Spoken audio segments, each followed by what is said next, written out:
अपने एरिया में ना तो पेड़ पौधे मिलते हैं और बहुत महंगे मिलते हैं, तो लोगों को एक सर्विस प्रोवाइड करवाई जाए जिससे लोगों को भी सुविधाएं होगी, सस्ते रेट पे पेड़ मिलेंगे और नज़दीक अवेलेबल हो जाएंगे। आप राजनीति में क्यों हैं?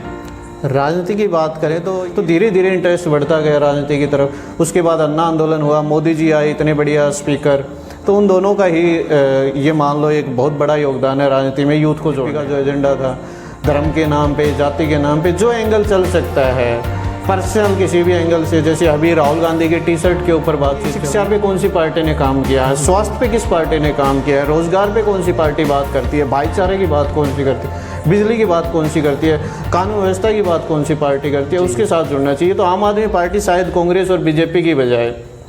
WC प्रेजेंट्स इंस्पायरेशनल टॉक्स, मैं रवि जाखड़। आज हमारे शो में प्रेजेंट हैं तेजपाल छाजियावास जी, जो कि इंजीनियर्स नर्सरी के फाउंडर हैं। आज हम इनसे बात करते हैं।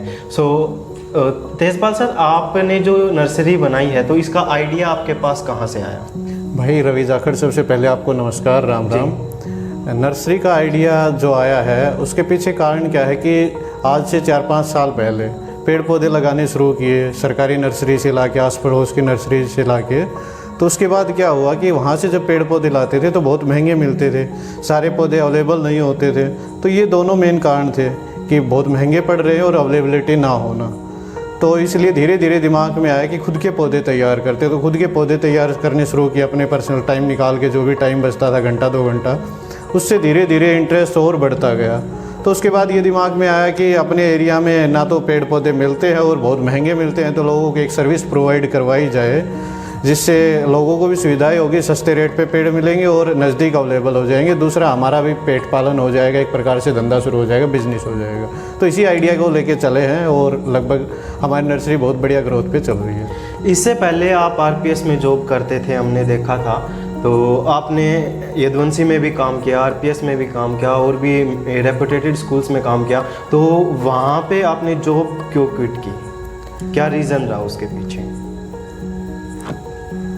जॉब की बात करें तो फिजिक्स में इंटरेस्ट था। इंजीनियरिंग करने के बाद 2 साल कॉरपोरेट में जॉब की, विप्रो कंपनी में जॉब की। उसके बाद फिजिक्स में इंटरेस्ट था, तो कहीं ना कहीं ये था कि अपना जो फिजिक्स में जो इंटरेस्ट है वो बच्चों को डिलीवर किया जाए, सिखाया जाए, जो फिजिक्स मुझे आती है। तो उसके हिसाब से फिजिक्स पढ़ाना शुरू किया। 2 साल यदुवंशी में, 2 साल RPS में पढ़ाया। उसके बाद बहुत ज़्यादा रुझान एनवायरनमेंट की तरफ हो गया, पर्यावरण की तरफ हो गया, बिजनेस की तरफ हो गया, अपने काम धंधे की तरफ हो गया। इसलिए जैसे ही हमने नर्सरी की ओपनिंग की, उसके 3-4 महीने बाद जॉब क्विट करनी पड़ी, क्योंकि इरेगुलरिटीज़ हो गई थी, बार बार काम हो जाता था, छुट्टी लेनी पड़ती थी, तो बच्चों का भी नुकसान होता है अगर बार बार छुट्टी मारते हैं। तो उस वजह से जॉब को क्विट करना पड़ा। जी, तो तेजपाल जी, आप राजनीति में हैं, आप राजनीति में क्यों हैं? राजनीति में जुड़ने का मकसद, सबसे पहले स्टार्टिंग से बताता हूँ। पापा जी जब रेडियो सुनते थे और आस पड़ोस के लोग आते थे, तो उस टाइम एजुकेशन का मतलब होता था राष्ट्रपति का नाम याद हो, प्रधानमंत्री का, वित्त मंत्री का, CM का नाम याद हो, ऐसे क्वेश्चन पूछे जाते थे। तो उन क्वेश्चनों की वजह से धीरे धीरे ये चीज़ें अपने आप तैयार होती गई, खबरें सुनते थे, तो राजनीति में वो ऑटोमेटिक इंटरेस्ट बन गया। उसके बाद अन्ना आंदोलन, जिसकी वजह से यूथ जुड़ गए। उस टाइम हम कॉलेज में पढ़ते थे, कॉलेज में एक प्रदर्शन भी हुआ था, हम भी उसमें शामिल हुए थे। उसके बाद मोदी जी का आना है, मोदी जी बहुत बढ़िया स्पीकर थे, तो एकदम से यूथ कनेक्ट हो गया था, राजनीति में इन्वॉल्व हो गया था, कोई कुछ कह रहा है, कोई कुछ कह रहा है। तो उसके बाद इस वजह से राजनीति से बहुत ज़्यादा बड़ा कनेक्शन बन गया था। अब धीरे धीरे जब मोदी जी से तो जुड़ाव कम हो गया, लेकिन राजनीति में जुड़े तो हमने महसूस किया कि अपने देश में क्या क्या कमियाँ। जैसे शिक्षा की बात करें तो शिक्षा का बहुत बुरा हाल है, शिक्षा में बहुत ज़्यादा सुधार की ज़रूरत है। जैसे एक गरीब बच्चा तो आज के टाइम पे अच्छी सी शिक्षा भी नहीं ले सकता, क्योंकि एक बढ़िया स्कूल में पढ़ाने के लिए, ग्रेजुएशन करवाने के लिए कम से कम 20 लाख रुपए चाहिए। कोई एक बच्चा कहाँ से लाएगा? ऐसे अगर बीमार हो जाए, कल को कुछ भगवान ना चाहे, लेकिन अगर कुछ हो जाता है तो हॉस्पिटल में इलाज के लिए 20-25 लाख रुपए लग जाए, तो हम कहाँ से लेके आएंगे? तो ये बहुत सारे मुद्दे, रोजगार का मुद्दा है, ये सारे मुद्दे राजनीति के तरीके से ही सोल्व हो सकते हैं। बहुत और भी तरीके हो सकते हैं, लेकिन राजनीति एक सबसे बड़ा इसमें मेन कारण है जिसकी वजह से ये सारे मुद्दे चल रहे हैं। तो अगर राजनीति में आके इन मुद्दों को सोल्व करते हैं, आवाज़ उठाते हैं, तो हम शायद बहुत ज़रूरी काम के लिए एफर्ट लगा रहे हैं। जी, तो आपके ऊपर जैसे कि हमने देखा है FIR वगैरह भी दर्ज हैं, कुछ पुलिस केस वगैरह भी चल रहे हैं, तो वो क्यों है? किस वजह से हैं? पुलिस क्या केस आपको लगता है कि मतलब प्रदर्शन वगैरह करने से गवर्नमेंट ये चीज़ें कर रही है? पुलिस केस मेरे ऊपर हैं, एफआईआर की हुई है, रेलवे ने की है, तो इसके पीछे कोई क्रिमिनल वो तो है नहीं। वो तो सरकार का विरोध करते हैं, किसी प्रदर्शन में जाते हैं तो वहाँ की फ़ोटो उठा के कोई भी इंसिडेंट है उसी को बना देते हैं। कुछ भी सरकार जो भी विरोध होता है उसको दबाना चाहती है। तो ये पॉलिटिकल एफआईआर है, इनसे कुछ ज़्यादा बड़ी बात नहीं, ये आती जाती रहती हैं।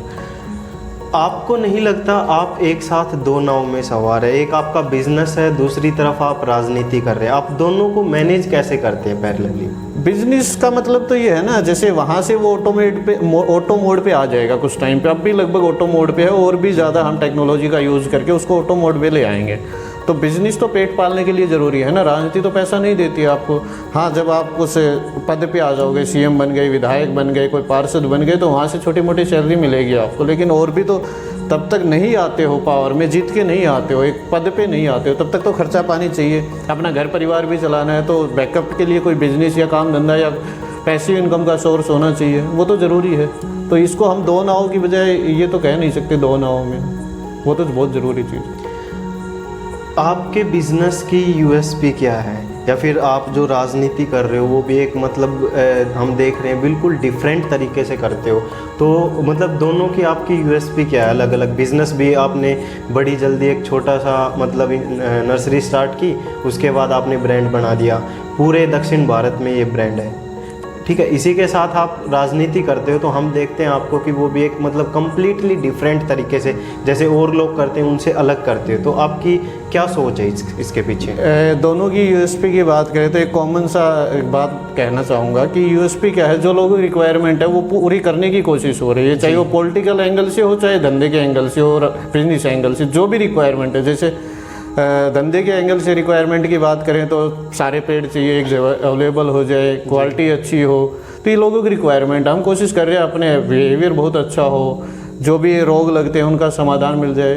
तो यही यूएसपी है, जो लोगों की रिक्वायरमेंट है उसको पूरा कर रही है। यही पॉलिटिकल उसमें है कि लोगों की रिक्वायरमेंट क्या है, एक्चुअल रिक्वायरमेंट क्या है, शिक्षा है, स्वास्थ्य है, रोजगार है, सड़क है, बिजली है, पानी है, जल जंगल ज़मीन जो भी है, उन सब पे हम काम करना चाह रहे हैं। यही यूएसपी है, मतलब जनता के जो मुद्दे हैं, रिक्वायरमेंट है, उन्हीं पे काम कर रहे हैं। आप समाज सेवा भी करते हो, आपका जो महेंद्रगढ़ के अंदर प्रसिद्ध समाज सेवियों में आपका नाम आता है, आप राजनीति भी करते हो, तो आप वास्तव में क्या करना चाहते हो? या समाज सेवा करना चाहते हो या राजनीति करना चाहते हो? नहीं, समाज सेवा और राजनीति की बात करें, मैं कोई समाज सेवा नहीं कर रहा हूँ। जो मुझे लगता है, पेड़ पौधे मुझे बहुत अच्छे लगते हैं, मैं चाहता हूँ मेरे गाँव के चारों ओर पेड़ पौधे हों, तो वो काम कर रहा हूँ। या किसी की हेल्प कर रहा हूँ तो मुझे अच्छा लगता है इसलिए कर रहा हूँ, मेरी पर्सनली मुझे अच्छा लगता है इसलिए कोई भी काम कर रहा हूँ। उसको समाज सेवा कह लो या डायरेक्टली मेरा पसंद के ऊपर कह लो, तो मैं इसको समाज सेवा के एंगल से नहीं देखता, इसको मैं अपनी पसंद के एंगल से देखता हूँ। राजनीति का मायने अलग अलग हो सकते हैं, बेसिक बात यह है कि हमें मुद्दों को लेकर लीड करना है, सीधी सी बात यह है। उसमें राजनीति कह लो या कुछ भी कह लो, लीडरशिप कह लो, कुछ भी कह सकते हो। तो आपने आम आदमी पार्टी ज्वाइन कर रखी है, आपने बीजेपी ज्वाइन क्यों नहीं की या कांग्रेस ज्वाइन क्यों नहीं की? आम आदमी पार्टी ही क्यों ज्वाइन की? इसके पीछे आपकी क्या इंटेंशंस थी? क्या आम आदमी पार्टी इन पार्टियों से बेहतर है या इससे अच्छी और कोई पार्टी नहीं है? 2013 के आसपास की बात है, जब मैं जिस टाइम पे लगभग अक्टूबर में दिल्ली का इलेक्शन हुआ था, शायद मेरे हिसाब से अक्टूबर या नवंबर में, तो उस टाइम पे जो मेरे फेवरेट थे दोनों ही थे कि बीजेपी भी जीतनी चाहिए, चाहे आम आदमी पार्टी जीत जाए, मुझे कोई फ़र्क नहीं पड़ता, दोनों ही सेम लग रही थी। मतलब ये चाहता था कांग्रेस ना जीते, उस टाइम तक ये था। उसके बाद धीरे धीरे केजरीवाल जी के बारे में पढ़ा, समझा, इंटरव्यू वगैरह देखे, और मोदी जी का जो गुजरात मॉडल था उसके बारे में, बीजेपी के जो कार्यक्रम जो उन्होंने रचे हैं, रैलियाँ हैं, जो भी एजेंडे चलाए थे, उन सबको बारीकी से ऑब्जर्व किया। तो इनका जो एजेंडा था पागल बनाना है लोगों को, बीजेपी का जो एजेंडा था धर्म के नाम पे, जाति के नाम पे, जो एंगल चल सकता है, पर्सनल किसी भी एंगल से, जैसे अभी राहुल गांधी के टी शर्ट के ऊपर बातचीत चली, 41,000 के टी शर्ट, उसका कोई प्रूफ भी नहीं है कि ये जैसे शर्ट है मेरी, इस पे एडिडास लिख दिया जाए तो यही शर्ट 2,500 की हो जाएगी, 3,000 की हो जाएगी, हो सकता है 5,000 की हो जाए। ये हो सकता है किसी मॉल में सेम टैग के साथ, किसी छोटे स्टोर पे किसी सेम टैग के साथ 200 रुपये में भी मिल जाए। तो ये मेरा पर्सनल, अगर मेरे पास पैसे हैं तो मैं 40,000 की शर्ट पहनूँ, 1 लाख की पहनूँ या 200 रुपये की पहनूँ, इससे मुझे क्या लेना देना है? तो बीजेपी ऐसे एजेंडे शुरू से ही चला रही है। तो ये पर्सनल एजेंडे हैं, इन पे हमें क्या लेना। हमें तो चाहिए शिक्षा पे कौन सी पार्टी ने काम किया है, स्वास्थ्य पे किस पार्टी ने काम किया है, रोजगार पे कौन सी पार्टी बात करती है, भाईचारे की बात कौन सी करती है, बिजली की बात कौन सी करती है, कानून व्यवस्था की बात कौन सी पार्टी करती है, उसके साथ जुड़ना चाहिए। तो आम आदमी पार्टी शायद कांग्रेस और बीजेपी की बजाय इन मेन मुद्दों पे ज़्यादा बात करती है, इसलिए मैं आम आदमी पार्टी का बहुत बड़ा समर्थक भी और कार्यकर्ता भी हूँ। जैसे आपने देखा होगा हर इंटरव्यू में जब भी बात आती है, केजरीवाल जी की जितनी भी रैलियाँ होती है शिक्षा और स्वास्थ्य पे बात करते हैं। बिल्कुल। क्या राजनीति में शिक्षा स्वास्थ्य पे बात नहीं होनी चाहिए? आपके तरीके से सोच के बता सकते हो ये तो। ठीक है, आपका रोल मॉडल कौन है, आपकी इंस्पिरेशन कौन है, जो आप इतना काम करते हो, इतनी मेहनत कर रहे हो, इस सब के पीछे आपका रोल मॉडल कौन है? बहुत सारे लोग हैं जिनको देख के हम इंस्पायर होते हैं। जैसे नेशनल लेवल पे कह सकते हैं बहुत महापुरुष हुए हैं, भगत सिंह जी हुए हैं, महात्मा गांधी जी हुए, अम्बेडकर जी हुए हैं, अपने सुभाष चंद्र बोस जी हुए हैं। पर अगर मैं प्रेजेंट की बात करूं, महेंद्रगढ़ में बात करूं, तो एक अपने साथी हैं, बड़े भाई साहब हैं, मनोज मेघनवास से जी, जो गवर्नमेंट टीचर है और उनका स्ट्रगल काफ़ी देखने लायक है। मतलब बहुत सलाम करता हूँ मैं उनको। वो बच्चों को पढ़ाते हैं झुग्गी झोपड़ियों में, लगातार पिछले 8-10 साल, ज़्यादा ही टाइम से, लगभग 12-13 साल से वो पेड़ पौधे लगा रहे हैं गाँव में। तो मतलब बहुत सिंपल आदमी है, ना कोई ऐड वैड करते हैं, ना दिखावा करते हैं, साधारण तरीके से काम कर रहे हैं और समाज सेवा कर रहे हैं। इसके अलावा और भी साथी हैं, रोल मॉडल है, जैसे मनोज रामबास से हैं, शक्ति डोंगड़ा से हैं, और भी बहुत सारे साथी हैं जो समाज के लिए बिना दिखावे के काम कर रहे हैं। तो वो सारे ही प्रेरणा के स्रोत हैं। जी, अभी जैसे कि आप बात कर रहे थे मनोज मेघनवास से, ठीक है, तो उनके बारे में आप बता रहे थे, लेकिन हमने उनके बारे में इतना नहीं सुना जिस तरीके से आप बता रहे हो कि भाई वो मार्केटिंग नहीं करते चीज़ों की। लेकिन क्या आपको लगता है जिस प्रकार से आप उनके काम बता रहे हो, उन्होंने ऐसे ऐसे काम किए हैं, क्या उनको उतना मान सम्मान मिला है जितना उन्होंने काम किया है? और नहीं मिला तो क्यों नहीं मिला, और उसके पीछे कौन जिम्मेदार है?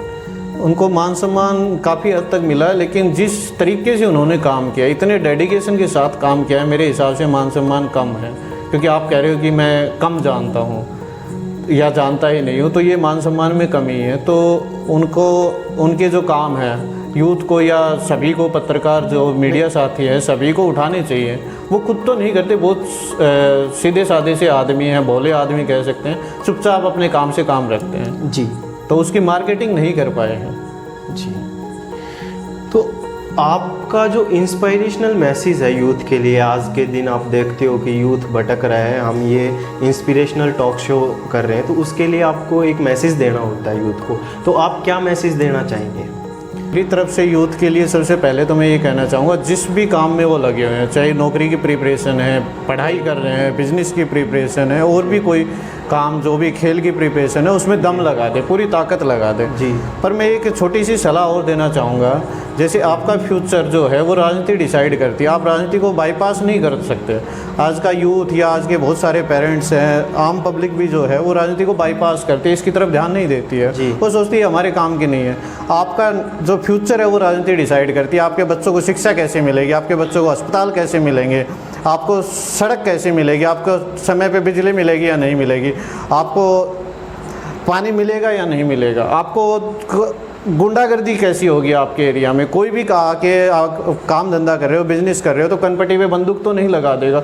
ये सारी चीज़ें कहीं ना कहीं राजनीति डिसाइड करती है। तो हमारा इन्वॉल्वमेंट डायरेक्टली या इनडायरेक्टली राजनीति में होना चाहिए, यूथ का होना चाहिए। भगत सिंह जी ने भी कहा था कि युवाओं को राजनीति में आना चाहिए, युवाओं को भागीदारी निर्धारित करनी चाहिए अपनी। वो डायरेक्टली या इनडायरेक्टली हो सकता है, उस पर वो डिपेंड करता है यूथ के ऊपर।